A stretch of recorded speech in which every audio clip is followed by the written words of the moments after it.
Students, आज हम लोग बीएड फर्स्ट ईयर की क्लास को पढ़ने जा रहे हैं। बीएड फर्स्ट ईयर की क्लास में हम लोगों ने अभी दो लोगों का शिक्षा दर्शन पढ़ चुके हैं। पहले पढ़ा हम लोगों ने गांधी जी का शिक्षा दर्शन, फिर पढ़ा हमने स्वामी विवेकानंद जी का शिक्षा दर्शन। आज हम पढ़ रहे हैं गुरु रविन्द्रनाथ टैगोर जी का शिक्षा दर्शन। उससे पहले मैं आप लोगों को थोड़ा एक बात बताना चाहता हूँ कि आप लोग अपनी अटेंडेंस समय पर सबमिट करें। वीडियो देखकर के तुरंत सबमिट करें, यानी 2 बजे से पहले इसको आप लोग सबमिट करें। देखिए, हम सबसे पहले रविन्द्रनाथ टैगोर जी के जीवन परिचय के बारे में हम लोग समझेंगे। तो रविन्द्रनाथ टैगोर जी का जो जन्म हुआ था 7 मई 1861 को हुआ था। 1861 को उनका जन्म हुआ था कोलकाता में। तो कोलकाता में उनका जन्म हुआ। इनके पिताजी का नाम जो था वो देवेंद्रनाथ ठाकुर था। इनकी माता जी का नाम था शारदा देवी। ये बहुत ही ज़्यादा बहुत बड़े एक राइटर थे। मतलब एक राइटर का मतलब ये क्या है कि इन्होंने बहुत सी पुस्तकें लिखी, गाना भी लिखे इन्होंने। तो करीब इन्होंने काफ़ी पुस्तकें हैं इनकी, और इनके गाना भी 2040 लगभग गाना है इनके। तो सबसे पहले आइए हम लोग समझते हैं कि रविन्द्रनाथ टैगोर जी ने किस प्रकार से अपना पूरा शिक्षा दर्शन को लिखा है, उसके बारे में लोग समझते हैं। तो देखिए, सबसे पहले मैं आपको बताऊँ, रविन्द्रनाथ टैगोर जी ने जो जनगण मनगण जो हमारा राष्ट्रीय गान है जो रविन्द्रनाथ टैगोर जी ने लिखा। दूसरा जो अमर सोनार बंगला है जो बांग्लादेश का राष्ट्रीय गान है, ये भी क्या है कि रविन्द्रनाथ टैगोर जी ने ही लिखा।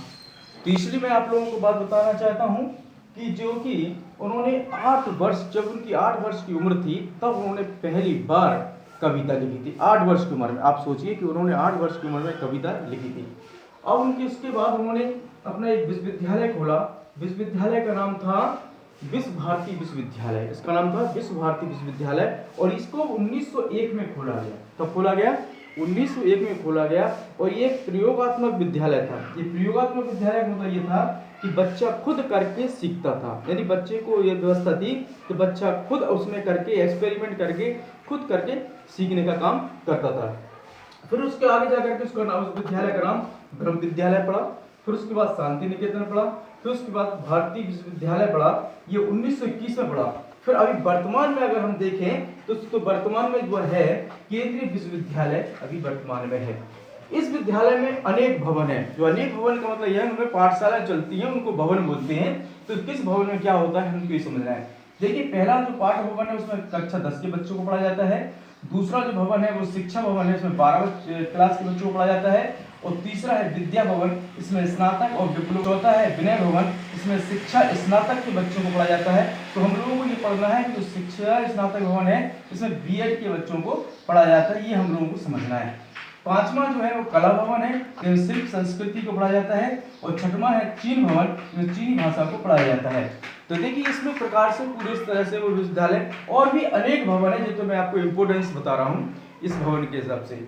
अब देखिए, सबसे पहले जो रविन्द्रनाथ टैगोर जी हैं उनको सबसे पहले रचना जो उनकी गीतांजलि थी उसके हिसाब उनको उसमें 1931 में नोबेल पुरस्कार दिया गया था। सबसे पहले व्यक्ति है जिनको नोबेल पुरस्कार मिला 1931 में। गीतांजलि जो साहित्य था उसमें उनको नोबेल पुरस्कार दिया गया। दूसरी बताऊं कि औपनिवेश सरकार ने गांधी जी को औपनिवेश सरकार ने रविन्द्रनाथ टैगोर को नाइटहुड की उपाधि दी थी। और नाइटहुड की उपाधि जब दी थी तो जब 13 अप्रैल 1919 को जब जलियांवाला कांड हुआ, जलियांवाला कांड यानी अमृतसर में जो हुआ, उसमें जनरल डायर ने जो निहत्थे लोग थे उन पर गोली चलाने का आदेश दिया। उसमें काफी लोग मारे गए थे भारतीय, जो यहाँ पे रॉलेट एक्ट के विरोध में अपना एक विरोध दर्ज कर रहे थे। तो जब जनरल डायर ने उसमें आदेश दिया तो उसमें काफी लोग मर गए थे। तो इससे दुखी होकर के रविन्द्रनाथ टैगोर ने जो उनको नाइटहुड की उपाधि दी थी उन्होंने वापस कर दी थी। अब आपको मैं एक बात और बताना चाहता हूँ कि इस जो जनरल डायर जो था ऊधम सिंह जो थे, उनने 21 वर्ष बाद इंग्लैंड में जाकर के ऊधम सिंह ने उनको जनरल डायर की हत्या कर दी थी। तो ये हमको समझना है कि हमें भारत के अंदर भी काफी क्रांतिकारी रहे हैं, जो अपनी जान की जोखिम में डाल करके, और 21 साल बाद जो जलियांवाला कांड का हत्या करने वाला था जनरल डायर ऊधम सिंह, जाकर के उन्हें इंग्लैंड में ही उनके देश में उनको हत्या कर देते हैं, मार देते हैं। तो भारत के अंदर बहुत रेवोल्यूशन बहुत थे जिनके अंदर एक क्रांतिकारी खून बहुत गर्म खून था और वो एक क्रांतिकारी कहलाए। हम लोग आपको बताते हैं कि जो टैगोर जी का शिक्षा दर्शन है, इसको मैं कल आपको बताऊंगा। टैगोर जी का शिक्षा दर्शन क्या है उसके बारे में कल आपको बताऊंगा।